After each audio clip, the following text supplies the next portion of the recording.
Hello everybody. Today we continue to prepare ourselves for technical part of the any interview, and especially for fun companies like Facebook, Google, Uber, and so on.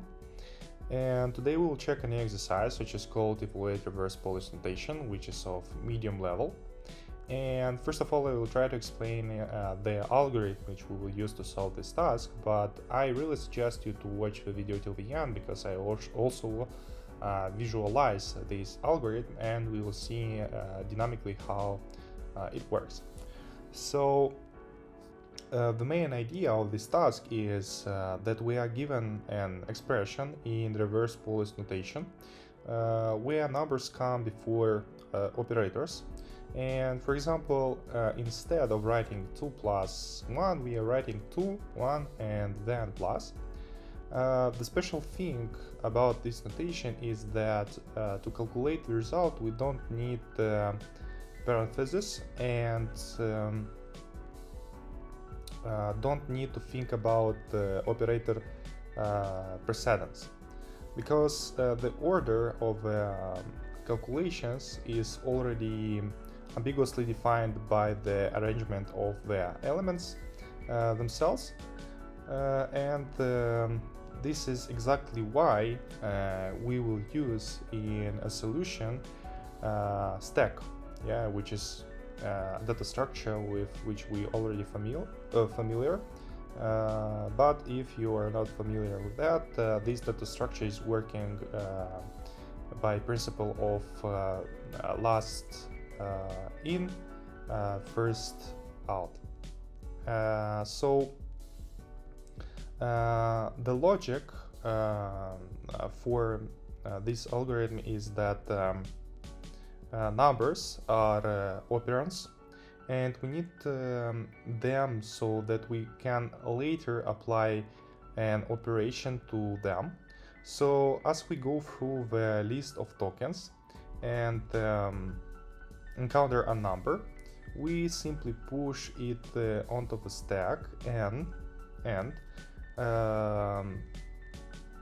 let it wait its turn. So we put the number inside our stack, and then we want to reach some of the operands. So when we encounter an operator, for example plus, minus, multiplication, division,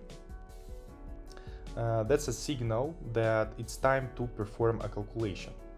And the calculation always happen on the last two numbers which we pushed onto our stack, because these are the nearest operands for the operator.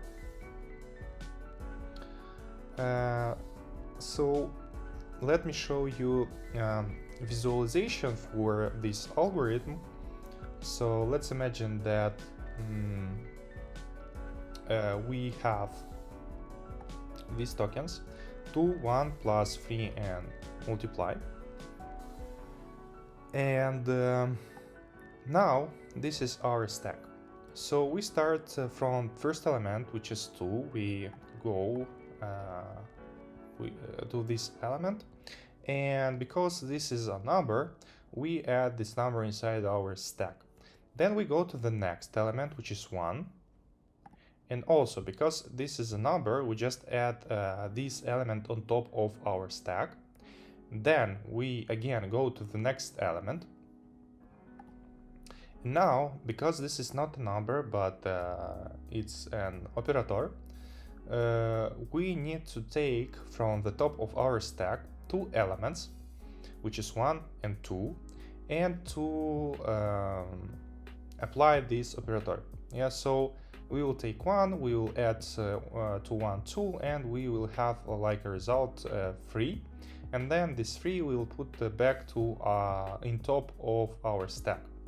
But here is very important thing, very important note, that in that case when we have addition or multiplication, the order how we will apply the operator, it doesn't matter, because if we add to 1 2 or to 2 1, the result will be the same, and also for multiplication. But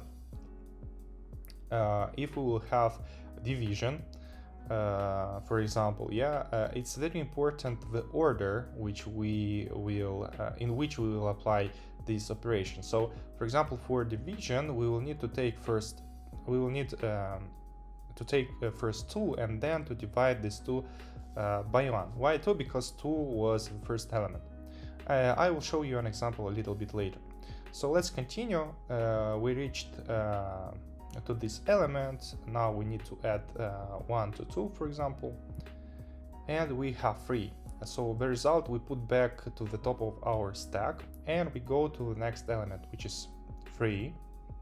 We put this element in top of our stack. Now we go to the last element, which is multiplication, and again we need to take last 2 elements of our stack and to apply this operation, and like a result we will have 9, which we will put back in our stack. And when we will finish to iterate through our array of tokens, the last element which we will have in our stack will be the final result, which is 9. Now let me show you another example when order is important. So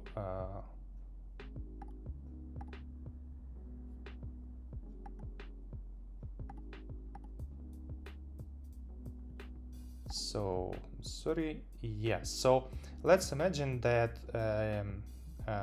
this is our array. So let's check the stack. We start from the first element, which is 4, and we put this first element inside our stack. Then we go to the next element, which is 13. We put this element in top of our stack. Now we go again to the next element, which is 5. Again, we put this element on top of our stack. And then finally we reach division.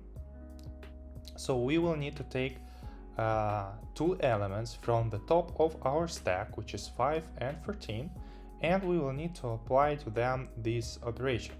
But here position how we will apply these operations is important, because we will need to take 13 and to divide 13 by 5. Why 13? Because 13 was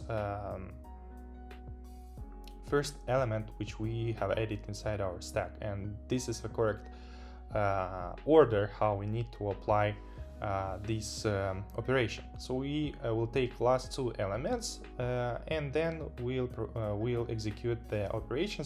And we will put the result back to our stack, and like a result we will have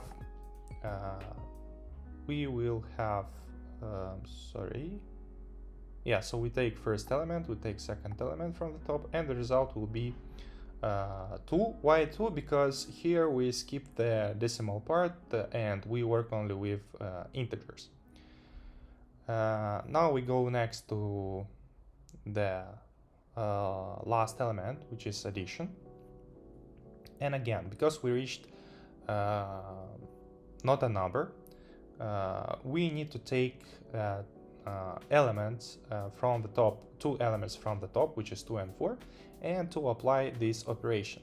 So 2 plus 4, it's 6, and then the result we put back inside our stack, and this is the final result. So that's the idea of the algorithm. Now let's proceed and check the implementation. So we already understood that in order to solve this task, we will use an algorithm, which we have visualized in the previous example. And for that algorithm, we will need to use a stack. So first of all, let's create that stack.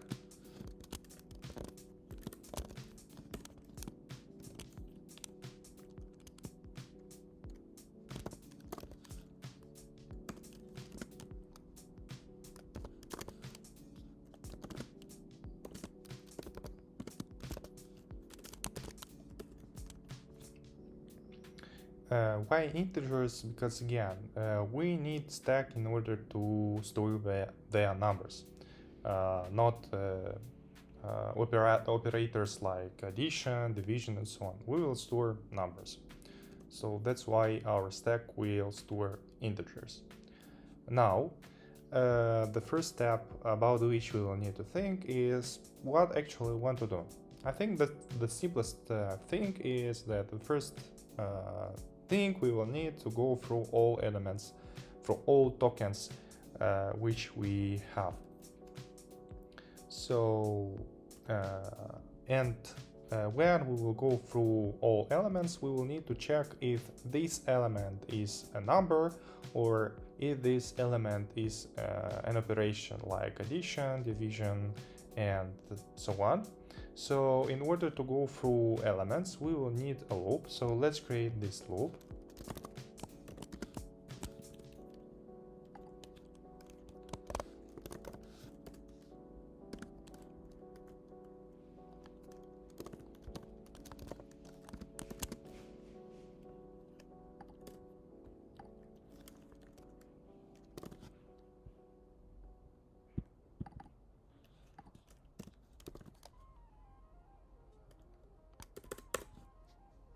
Okay.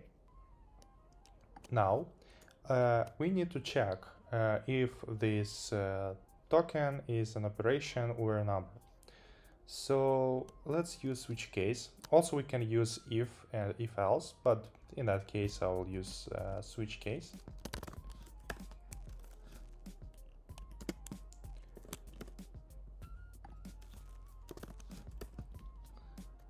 All right. So in case if our token is, let's say, addition, that we will need to take two elements from the top of our stack and perform this operation. So let's do this. So in case if our token is addition, then in that case we will need to take two elements from our stack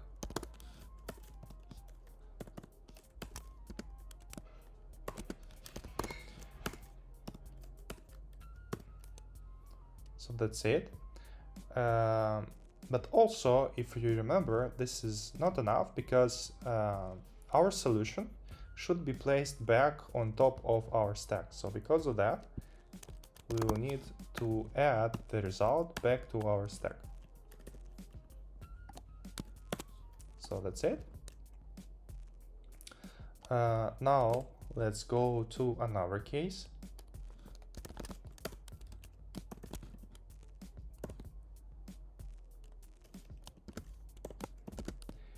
And in that case, the order is important. Yeah, we cannot just take the top element and subtract the second element, yeah, from the top. For that, we will need to create two variables. So let's say integer b, which will hold the top element, and integer a, which will hold the second element after the top. And now we can perform our subtraction and to add the result inside our stack. Now let's go to the next case.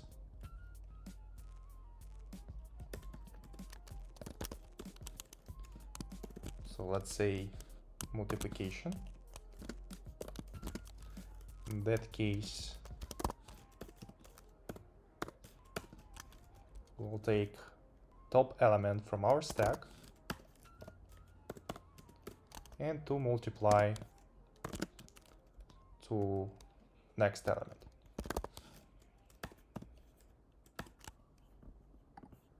Perfect. And the last case is division. Here order is important, so we will need to do something the same like we have done for subtraction. So first we need to create a variable to hold the top element.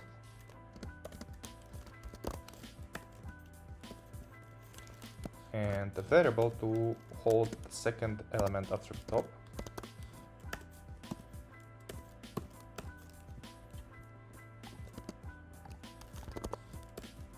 And then we will perform our operation and put back inside our stack. And that's it. And the last case, default case, is when our current element is not a number, because we have defined cases when our element is in operation, for example, addition, division, multiplication, subtraction. But what happens if the current element is a number?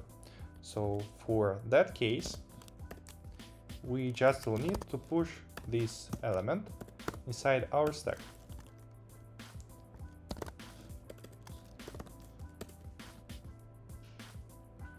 And because token is a string, we will need to parse it and to parse it into a number.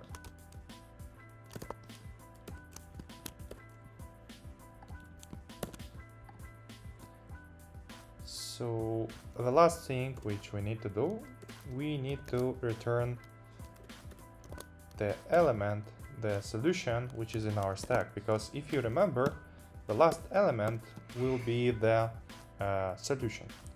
So that's the idea of the algorithm.